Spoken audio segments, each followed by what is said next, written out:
last session, we discussed about the elements of a lesson plan. You know, what a lesson plan consists of, which are the most important things that must be included in the lesson plan. Today, we want to be as practical as possible because I want us to start writing a lesson plan.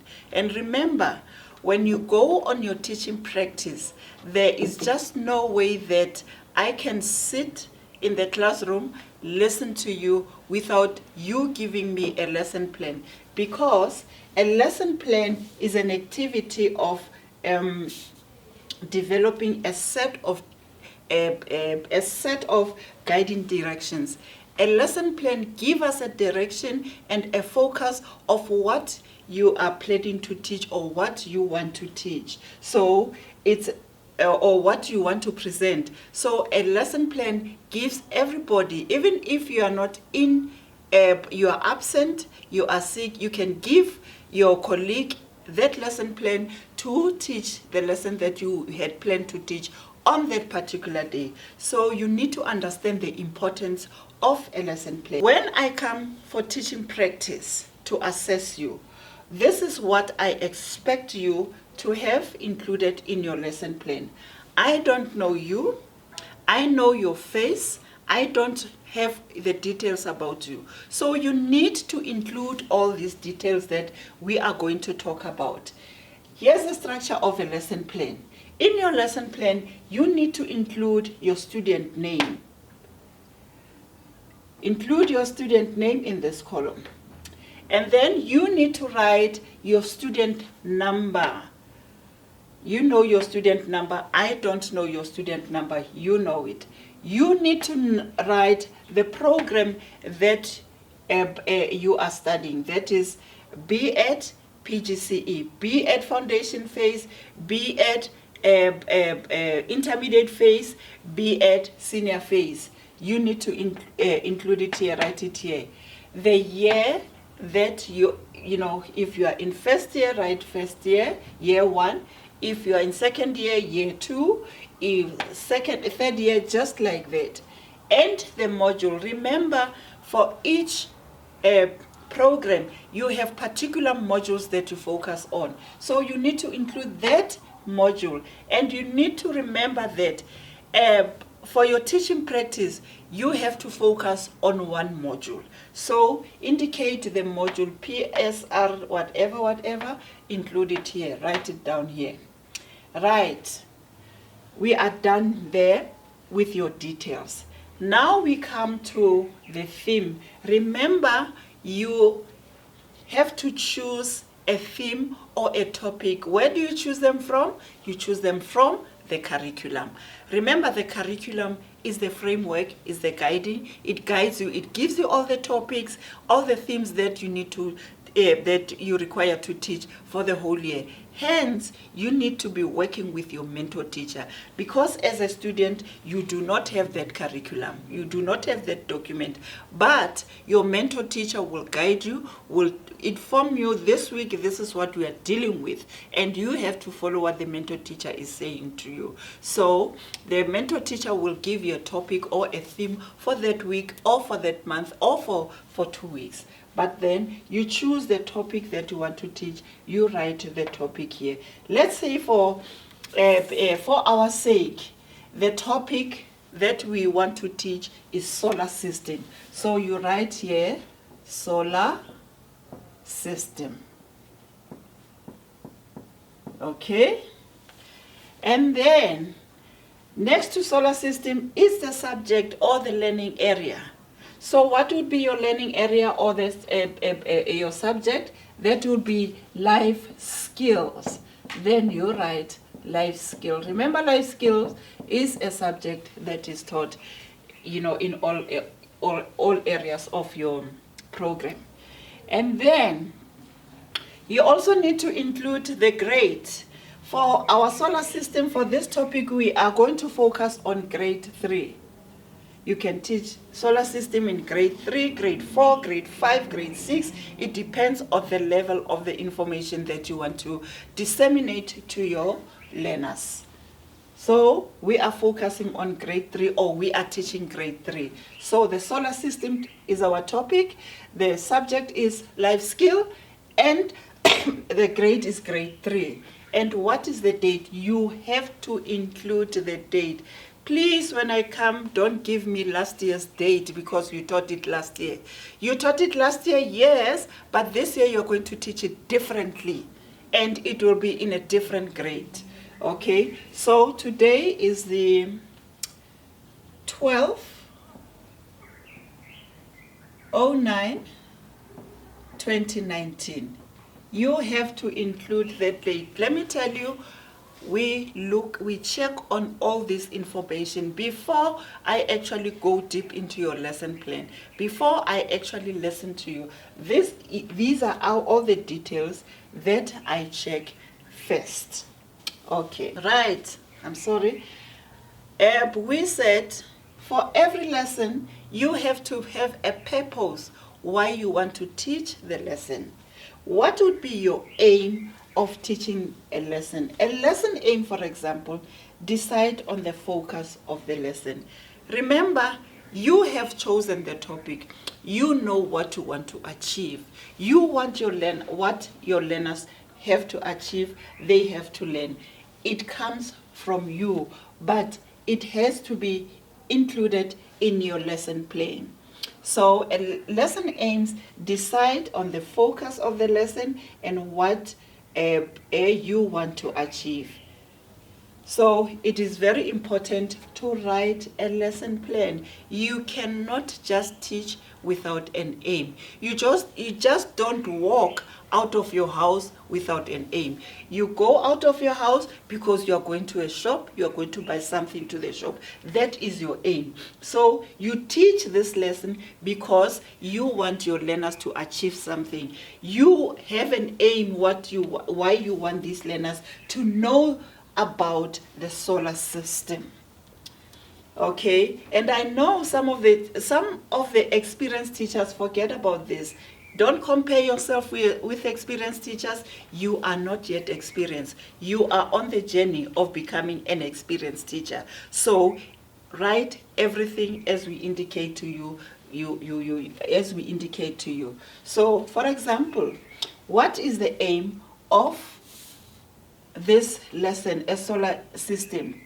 Our aim is to introduce solar system and its functions. So you write introduce, or to introduce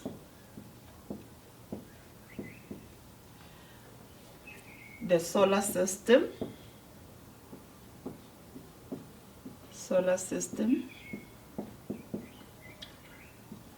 and its functions.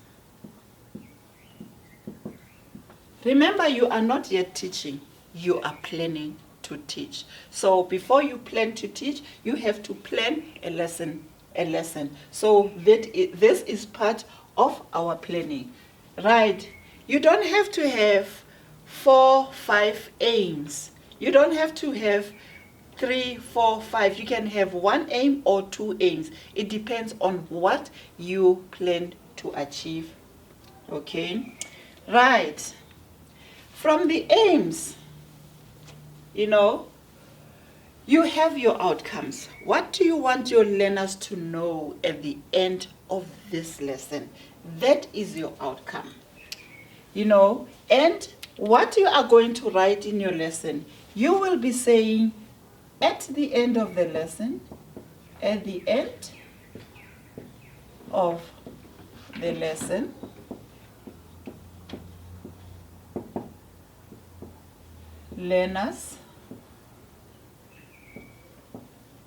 learners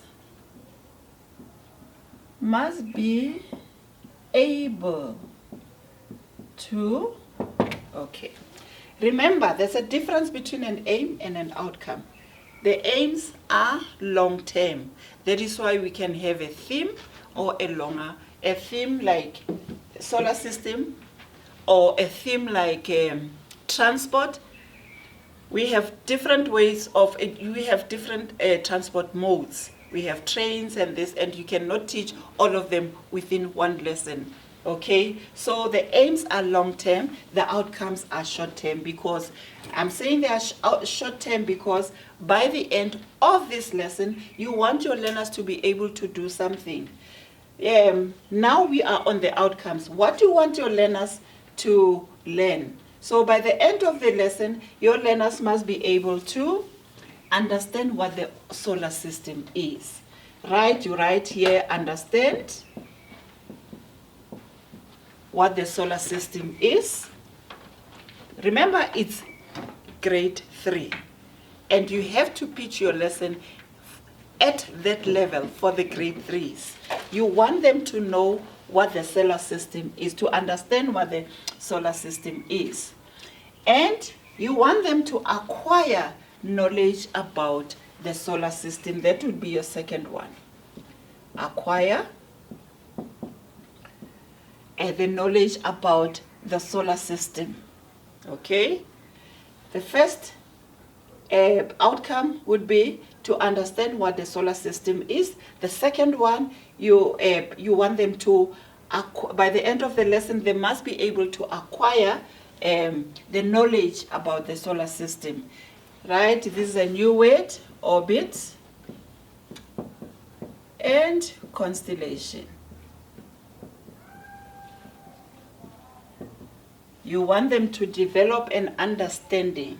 You are preparing these learners, but now by the end of the lesson, they must be able to understand what the solar system is, acquire knowledge, and develop an orbit. So it means your lesson will be focused on these things, because your aim is to make sure that by the end of the lesson, they understood, they have acquired, they have developed. Does it make sense to you? Okay. We go to the next element, that is learning resources. Remember, if you want to make your lesson successful, you have to have resources that would make your lesson exciting.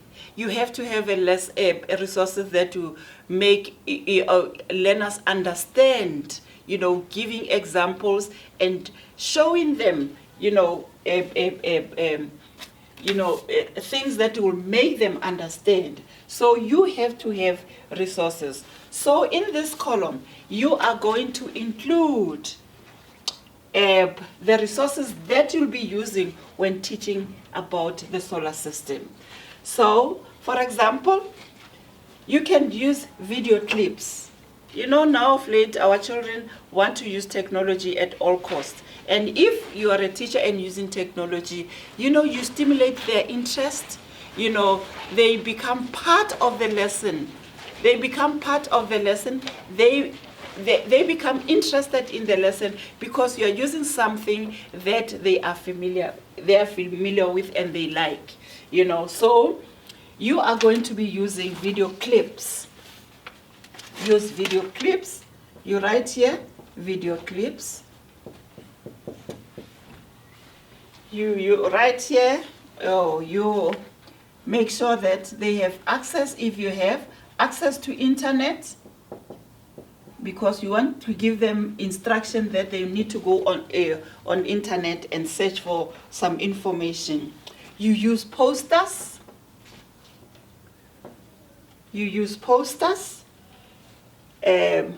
Remember, you have workbooks that you can use. Workbooks.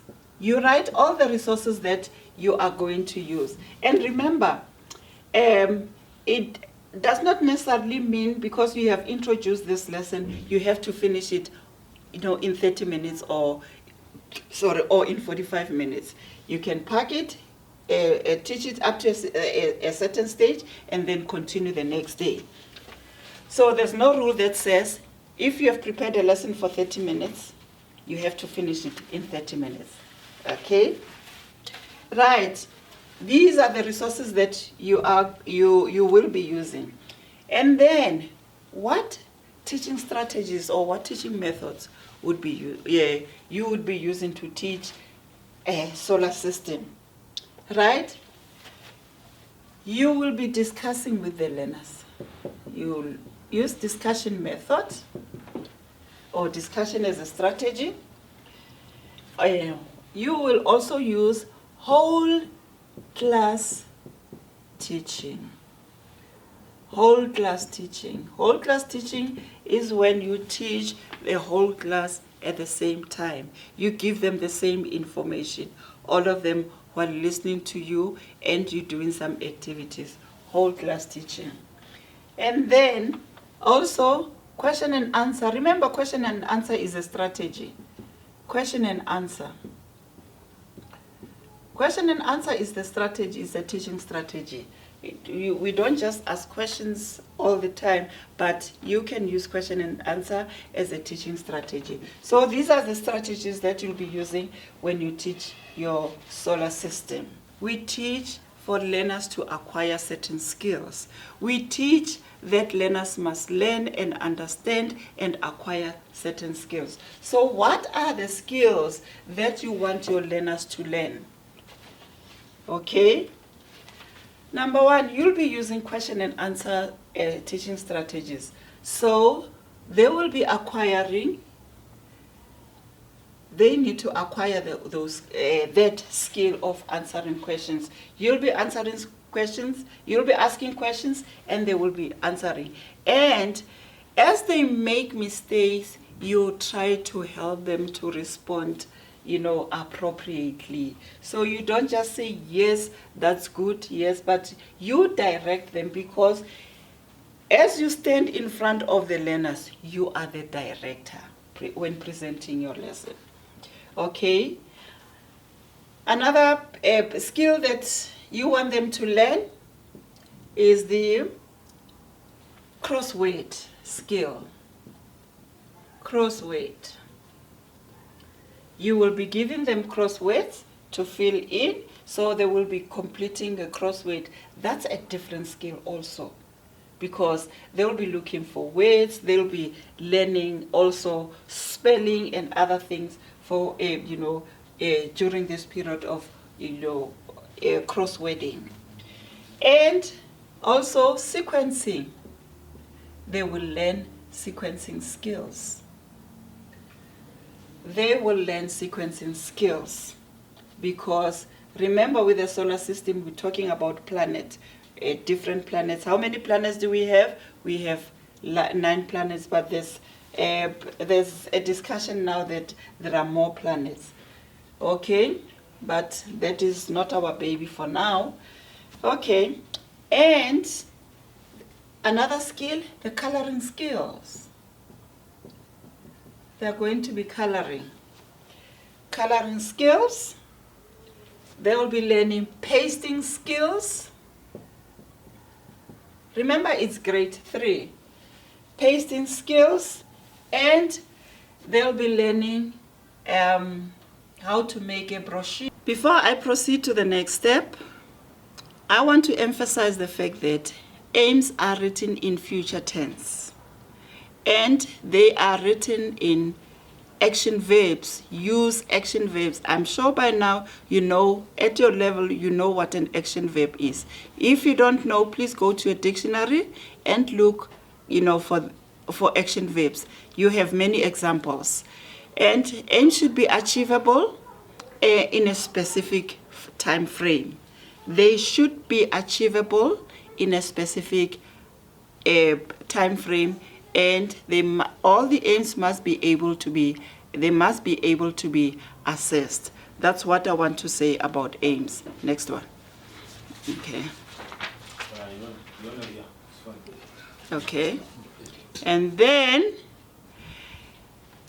it is important that this is grade 3. And you have grade 4 lessons, you have grade 5 lessons, 6 up to grade 12. So when you write your aims, they should be written in a language that is easy or easily understandable. So do not forget that one. Use the language that is user-friendly and easily understandable. Again, I want to talk about outcomes. Remember, I said outcomes. When you write your outcomes, you say, by the end of the lesson, learners must be able to understand why the lesson planning is important part of the teacher's work. You must be able to understand that, and they must be able to identify and analyze different sections of the lesson. You must be able to do that because you are disseminating information to the learners. You are the one by the end of the lesson to be assessing these learners. So it is important that you write these outcomes in such a way that they are achievable, and you'll be able to assess your learners at the end of the lesson. Right.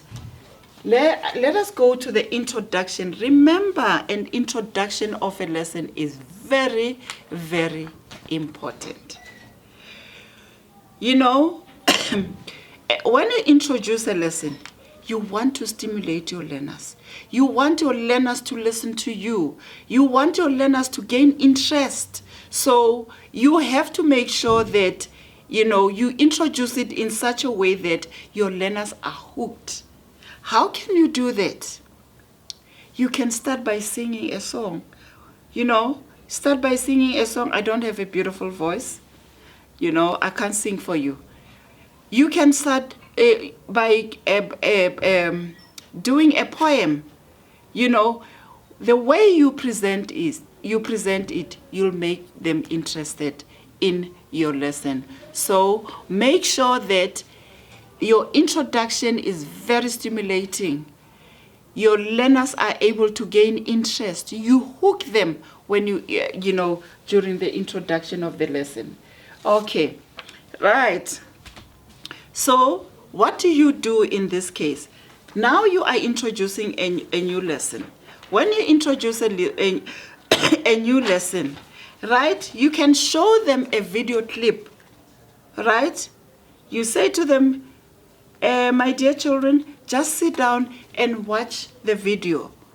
You don't say anything, and they will tell you as they gain interest. And you ask question, what is it that you saw in the video? Right, we saw different planets. We saw this and that. We saw this action. We saw, you know, things rounding up. You know, some of them will come up with actually the topic that you are giving them. So why are you doing that when you're introducing a lesson? You want to find out from learners how much they know about the topic that you are introducing, because at times it's just not right just to introduce a lesson and give children information. They get bored. It's like you when you're sitting in a workshop, and then this facilitator is just giving information without asking question, without engaging you. Remember, the concentration span of learners is very short, and they get bored very easily. If you don't engage them, they get bored and they lose interest. So you must make sure that your introduction of a lesson, you hook them up, you make them to, you know, to gain interest, to listen to you. It's an opportunity for you to see how much learners know about this about this topic. So at times you just ask questions. You know, you introduce your lesson by asking questions. Asking questions. You introduce a lesson by, you know, playing a video. Playing a video. You introduce a lesson by singing. You introduce a lesson by, you know, reciting a poem. So there are many ways of introducing a lesson. Okay? And, you know, as you're reciting a poem, after that you ask them a question. After singing, you ask them, you know, who knows this song I was singing? They'll be able to answer you. So question and answer, it's a strategy that learners would learn throughout the lesson. Okay? And then, remember, you are introducing a lesson, but you as a teacher, you have activities to do, and the learners have activities to do. These are the things that you can use when you introduce a lesson. I said, you're asking questions, you're playing a video, you're singing, and a poem. It depends how you want to introduce your lesson. It depends how you want to hook your learners to listen to you, to get interested in your topic. Right. Remember, you have activities to do and your learners activities to do. So when you're playing a video, you're going to indicate showing a video. Okay? And or asking questions. So you repeat what you have done, but now you put it in simpler ways.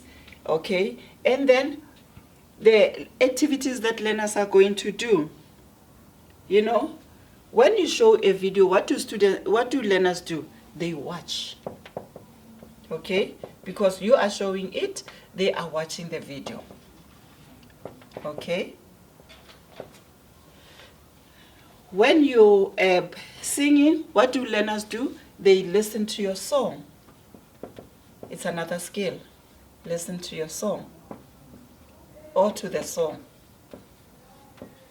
Or they listen to the poem. Listen to the poem. Or they answer questions. These are the activities that learners do. They answer questions. So, you know, you introduce by asking questions, by playing a video, by singing or reciting a poem. And as an activity that is done by the teacher, you show a video, you sing, you recite, and then what the learners do, they watch the video, they listen to the song, they listen to the poem, they answer questions. So this is your step 1 of introducing your lesson. Let us go to step 2. Now you go into the content of the lesson. Okay.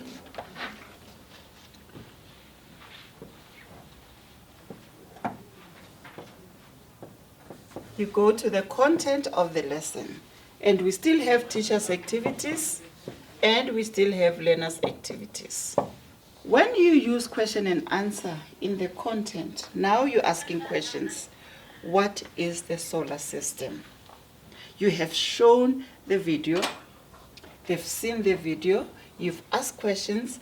Now you explain what the solar system is. So here you write explaining the solar system. Okay? What the solar system is. You explain what the solar system is. That is the content. And then you name the planets. Remember, with the solar system, we're talking about the planets. You name the planet. You provide interesting facts about the planets, the different planets.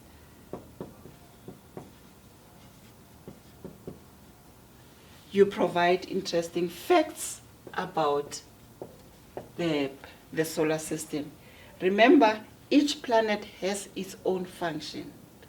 But then, because at times it will be too much information, you don't give too much information at that level. Okay? So what would be your activity as a teacher? You do your presentation. Okay? You do your presentation. You present the explanation, you present the names, you present these interesting facts. Okay? And what do students do? What do learners do? They listen. As you are talking, as you are asking questions, they answer your questions. They listen to the information that you are giving them. So you must be able to respond to them. And even if you don't respond to them, then you ask other learners in your classroom to answer the questions. And that's how learners learn, by asking each other questions. As a teacher, you don't have to, all the time give information. You explain the terms solar system, right? You explain the term solar system so that learners understand what a solar system is. Okay, and you explain the term constellation. Some of them know, some of them do not know. And as I said in the previous session, that you will never have a homogeneous class. You'll have a diverse kind of learners in your classroom. So you have to take cognizance of their diversity. Some learn fast, some learn slow, some are average. You have to take note of the different kinds of learners in your classroom. So you do not have to rush to finish a lesson because you are taking, the needs of your learners into consideration. And as you explain the terms. As a teacher, a teacher's activity, you explain the terms constellation, you explain the term a solar system. And what do learners do? They keep on asking questions. You must give them that opportunity to ask questions. And you must probe also. You don't just leave your learners to listen, sit there and listen without asking questions, without showing any interest. And you give them activities that will help them. I indicated to you that there's no way that in one classroom you have a homogeneous class. You will have learners with diverse needs, with diverse abilities. So you need to take into consideration the needs of those learners. Okay, so when you plan your lesson, make sure that all these learners are given the opportunity and their needs are catered for. Right? So we have now expanded opportunities. Remember, there are those learners who are slow, who take time to understand, or who take time to grasp information, not actually take time to understand. Take time to grasp information. And there are these ones, when you introduce something, because they have seen the videos, they have read information about that, already they'll give you more information. So when you have those kind of learners who are quick to grasp information, learners who are forward with information, when you give them activities, make sure that you give them challenging activities. I'll tell you why. If you don't give them challenging activities, they'll do these activities, complete the activities, and then they go and disturb other learners. You don't want that to happen in your classroom. Okay? You just don't want that to happen in your classroom. So these ones who are smart, in class, give them challenging activities so that they come to you and say, I don't know how to do this, and please help me, ma'am. So make sure that you give them challenging activities. I'm talking about these, learners who are over performers or overachievers. The overachievers, what do? You give them challenging activities. And then the underachievers, what do? You give them support. They need your support at all costs. Much as you have given them activities to do, you must keep on going to their table and ask them how far they are, and suggest something to them. They need your support at all costs. But you have the average achievers. The average achievers, they understand everything. They also need your support, but you also, much as they are average, you might find that you give them an activity, they do it quickly, and they finish. You also have to give them additional support. You have to understand the types of learners that you have in your class. In your class, okay. So I'm saying here, these overachievers, you give them challenging activities, okay. And then these underachievers, you give them support. They need your support at all times. So when you present your lesson, when you write your lesson, make sure that all these elements are catered for. And when you finish your lesson, how do you finish your lesson? How do you want to finish your lesson? You can give them a classwork. Okay? Or you can give them a homework. I know our children don't like homeworks, and the parents are complaining also that we give them homework too much. But remember, why do we give them homework? It's because children forget very easily. If you don't give them something to do about what you have taught them, the next day they'll have forgotten. That is why when you teach the lesson the next day, you have to start by finding out about what they learned yesterday or in the previous lesson. So make sure that you give them homework, you give them classwork. That is, they fill in a worksheet, they would draw the planets. You have many activities that you can give your learners to do.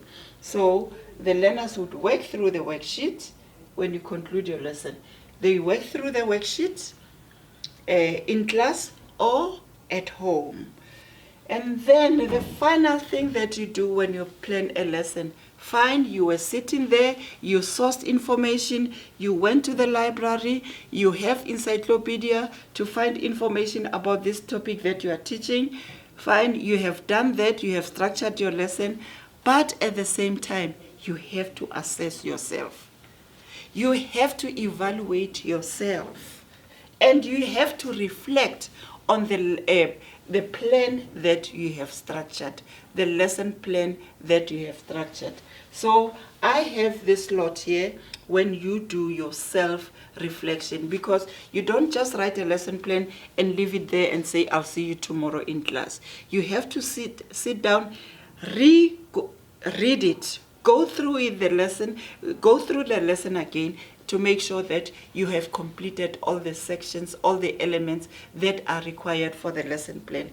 Remember, when I come for your teaching practice, I am going to be looking at all these elements that should appear in the lesson plan. So you have to do your self-reflection.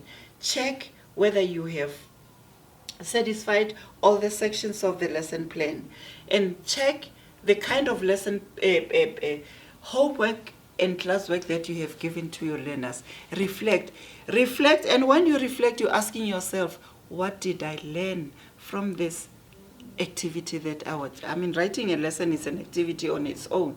So what did I learn from this activity? You have to satisfy yourself. You have to satisfy the learners, because the learners must learn from you. I told you, you are the director when you stand in front of the lesson, because you direct the lesson. That is very important. Self-reflection.